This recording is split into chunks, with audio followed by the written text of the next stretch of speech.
নজর রাখি বিধাননগর পৌর নিগমের 6 নম্বর ওয়ার্ডের তৃণমূল কাউন্সিলর সম্রাট বড়ুয়া ওরফে রাখালকে তোলাবাজির অভিযোগে গ্রেপ্তার করল পুলিশ। ধৃত কাউন্সিলরকে বারাসত আদালতে তোলা হবে আজ।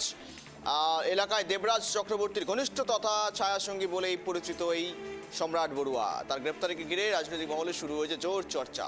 প্রসঙ্গত এর আগেও তোলাবাজির অভিযোগেই দেবরাজ চক্রবর্তীর ঘনিষ্ঠ দুই কাউন্সিলর সমরেশ চক্রবর্তী ওরফে চিন্টু এবং সুশোভন মণ্ডল ওরফে মাইকেলকে গ্রেপ্তার করেছিল পুলিশ, বাগুইআটি থানার পুলিশ। ফলে একের পর এক গ্রেপ্তারিকে কেন্দ্র করে বিধাননগরের রাজনৈতিক পরিস্থিতি আরও উত্তপ্ত হয়ে উঠছে। বাগুইআটি থানার জালে কাউন্সিলর রাখাল ফের বাড়ল বলা যেতে পারে এই রকম হয়রানি, যেখান থেকে তোলাবাজির অভিযোগে গ্রেপ্তারির অভিযোগ এবং সেখান থেকে এই গ্রেপ্তারি বিধাননগরের কাউন্সিলর সম্রাট বড়ুয়ার। তোলাবাজির অভিযোগ উঠছে, একাধিক অভিযোগ। কেননা এর আগে আমরা দেখেছি একের পর এক তৃণমূল কাউন্সিলর নেতা থেকে শুরু করে বেশ কিছু তৃণমূলের লোকজন তারা কিন্তু গ্রেপ্তার হচ্ছেন, ভোট পরবর্তী হিংসা হোক কিংবা তোলাবাজি হোক, এই সমস্ত অভিযোগকে কেন্দ্র করেই আবারও ঠিক একই রকম তোলাবাজির অভিযোগে গ্রেপ্তার বিধাননগরের কাউন্সিলর।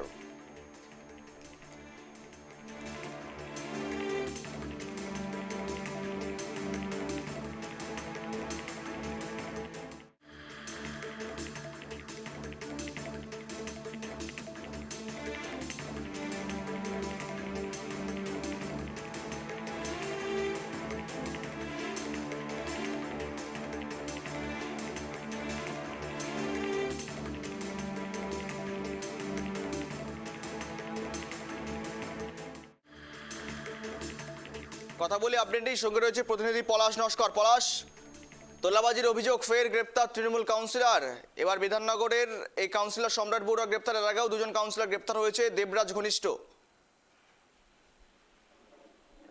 হ্যাঁ, একদমই তাই। দেবরাজ ঘনিষ্ঠ কাউন্সিলর বিধাননগর পৌর নিগমের 6 নম্বর ওয়ার্ডের কাউন্সিলর সম্রাট বড়ুয়াকে গ্রেপ্তার করেছে বাগুইআটি থানার পুলিশ। তার বিরুদ্ধে একই অভিযোগ, তোলাবাজির অভিযোগেই তাকে গ্রেপ্তার করেছে বাগুইআটি থানার পুলিশ। আজ ধৃত সম্রাট বড়ুয়া ওরফে রাখালকে আদালতে তোলা হবে। এর আগে একই অভিযোগে দেবরাজ ঘনিষ্ঠ দুই কাউন্সিলরকে গ্রেপ্তার করেছে বাগুইআটি থানার পুলিশ, সমরেশ চক্রবর্তী ওরফে চিন্টু এবং সুশোভন মণ্ডল ওরফে মাইকেলকে একই অভিযোগ, তোলাবাজির অভিযোগে গ্রেপ্তার হয়েছে। একের পর এক বিধাননগর কর্পোরেশনের একাধিক কাউন্সিলরকে গ্রেপ্তার করেছে। অন্যদিকে লেকটাউন থানারও এক কাউন্সিলরকে গ্রেপ্তার করেছে, এমনটাই লেকটাউন থানার সূত্রে খবর। গৌরব, নজর রাখো, ধন্যবাদ।